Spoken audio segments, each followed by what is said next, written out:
Si vous voulez démarrer la broderie, c'est un parfait projet pour vous lancer parce que c'est vraiment simple et vous pouvez rien faire de mal, c'est juste de l'improvisation sur le tissu. Bonjour, je vous présente Pickles. C'est la raison principale pour laquelle j'ai posté moins de vidéos que prévu en cette rentrée scolaire. C'est vrai que depuis qu'elle est là, en fait mes journées de travail sont beaucoup plus fractionnées et j'arrive à faire beaucoup moins de choses que prévu. Ce que j'ai prévu de faire aujourd'hui, c'est de travailler sur un projet qui demande peu de planification. Je veux vraiment faire quelque chose qui est de l'ordre du free stitching, où je ne dois pas suivre un patron, où je ne dois pas compter des fils, où je peux poser mon ouvrage et le reprendre quand j'ai envie de le faire. Le plan, c'est de prendre un tambour. Et en fait, on va simplement prendre ce tambour-là et on va venir le remplir avec des petits traits, comme on le ferait avec un stylo quand on est au téléphone. Donc on va essayer de créer une forme qui est un tout petit peu organique. Là j'ai ce super joli tissu bleu qui est à l'atelier depuis quelques temps. Je ne sais pas exactement ce que c'est. Ça a l'air d'être du daim, mais en fait c'est clairement quelque chose qui est beaucoup plus synthétique que ça. Mais en termes de texture, on a ce côté un peu velours du daim qui est là. Toi tu vas aller te coucher. Va te coucher. Et comme j'aime bien les choses assez simples, je me dis ce serait peut-être cool de juste intervenir avec un fil blanc dessus. Je me suis dit qu'un fil perlé, ce serait pas mal, surtout si vous avez envie de le refaire à la maison. Travailler avec un fil perlé S, donc le plus petit fil qui existe, mais qui est quand même un fil qui se maintient bien. Ça va rendre le projet encore plus facile. Et comme aujourd'hui, je suis dans une logique où j'ai envie de faire des choses, mais où j'ai besoin de faire en sorte de me rendre la vie plus facile, je pense que ça va être les matériaux parfaits pour faire ça. Contrairement aux autres projets que j'ai postés jusqu'à maintenant sur cette chaîne-ci, je pense qu'on va pas réussir à la finir dans la journée, parce que là on est quand même sur un cercle qui est assez grand, et donc du coup ça veut dire qu'il y a beaucoup de remplissage à faire, et quand il y a beaucoup de remplissage à faire, généralement, c'est que ça va prendre quand même plus de temps. Mais donc je pense que c'est un projet de 2 jours. Et comme on rentre en hiver et qu'il commence à vraiment faire moche, je pense que c'est plutôt une bonne nouvelle. Est-ce qu'on voit bien la texture? Est-ce que ça se voit? I don't know. J'ai tendu le tissu dans le tambour. Il faut savoir qu'avec ce type de tissu, qui est très épais, vous n'avez normalement pas besoin d'utiliser un tambour. Vous pouvez le faire si c'est plus facile pour vous, mais ce n'est pas une obligation. Là, en fait, la raison pour laquelle je veux absolument utiliser le tambour, c'est parce qu'on va venir remplir le tambour avec des simples points d'avant qu'on va poser de manière complètement aléatoire. Et le fait de les poser de manière complètement aléatoire va faire en sorte qu'on va créer un motif. Donc on va avoir une jolie forme géométrique. Et à l'intérieur de cette forme-là, je vais essayer de faire quelque chose qui soit un peu plus organique. Je vais toujours démarrer autour d'un contour où je vais venir faire des points très serrés sur une surface relativement grande. Et l'objectif, c'est de bien ancrer, bien définir le contour du démarrage. Et ensuite, le projet va devenir de plus en plus facile. C'est un peu surexposé là, non? C'est un peu surexposé. Comment qu'on fait? Is this better? This is better. This is good. Alors, on est jour 2. Je n'ai pas filmé de la semaine et je n'ai pas avancé de la semaine. J'ai travaillé quelques heures là-dessus avec un peu d'interruption.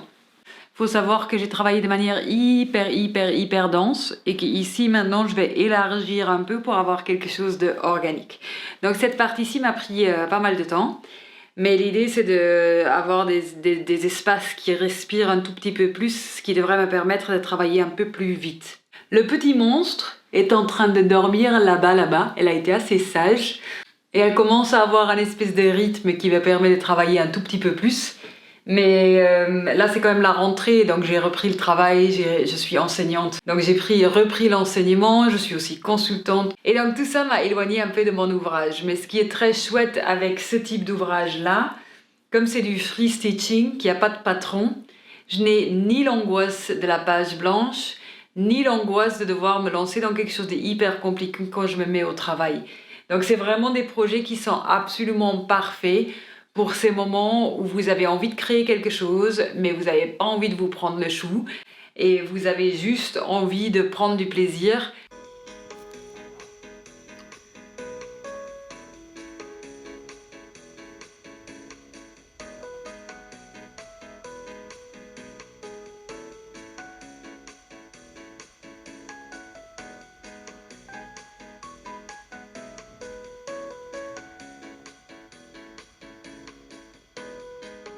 Je suis très contente de ce que j'ai fait jusque-là. Ça m'a pris à peu près 5 heures. Je pense que le premier jour, j'ai travaillé 3 heures. Le deuxième jour, 2, peut-être 3 aussi, mais donc maximum 6 heures pour l'instant. Forcément, la partie danse ici m'a pris le plus de temps.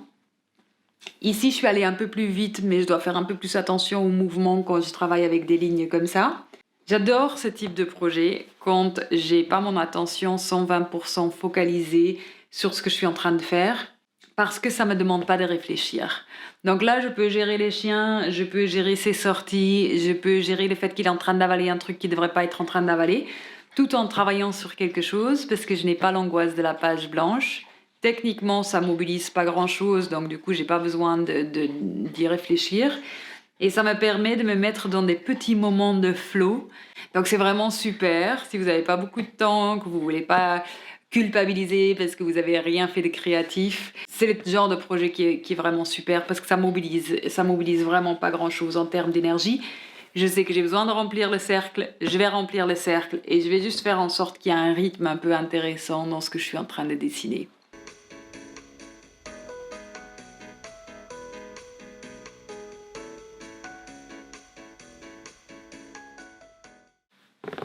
Voilà, on est jour 3. Est-ce que c'est exact? Jour 3, jour 4? Je me souviens pas. J'ai 2 heures pour remplir cette partie-là.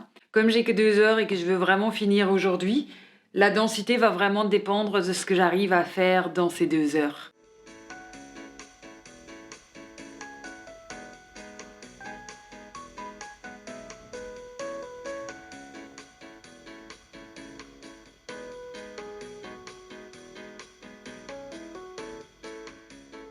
Une fois que vous avez fini votre broderie, il faut nettoyer l'arrière. Donc on va venir couper tous les petits bouts de fil qui dépassent.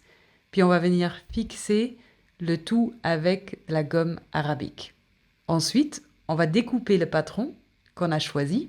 Ici, je vais faire un coussin. J'ai choisi un coussin assez simple. Et ensuite, il vous suffit d'assembler le tout. Donc je vous dis il suffit parce que le patron que j'ai utilisé est vraiment extrêmement simple et très accessible pour les débutants. Mais vous pourriez très bien broder sur un objet existant comme une nappe ou comme un apron par exemple. Je l'ai fini, je suis extrêmement contente. Il est très beau, il est très doux. C'est un tissu qui est vraiment très agréable. En fait, le fait que les tissus soient un peu du velours comme ça, c'est assez chouette parce que du coup, les points, les différents points, ils s'ancrent bien à l'intérieur du tissu. Donc il y a vraiment des endroits où on a l'impression qu'ils se sont un peu fondus dans le tissu lui-même. Ceci va clairement devenir un cadeau de Noël. J'ai aussi fait la couture à l'arrière. Donc j'ai juste fait une espèce d'enveloppe comme ça. Ce qui fait en sorte qu'il n'y a pas de tirette ou de bouton, ce qui en fait un objet hyper doux et extrêmement agréable. En fait, je suis très contente de ce genre de projet parce qu'en fait, ça prend un peu de temps à faire. Mais par contre, si on y consacre 1 heure par-ci, 1 heure par-là pendant 1 ou 2 semaines, on le finit et c'est cool. Donc je vous conseille vivement d'essayer ça si vous n'avez jamais fait du free stitching. Faites-le parce que c'est très marrant à faire, ça détend. Là, l'hiver arrive, donc c'est une pratique qui se prête bien à l'hiver parce qu'on peut faire ça dans le canapé. Ça coûte assez peu cher en termes de matériel.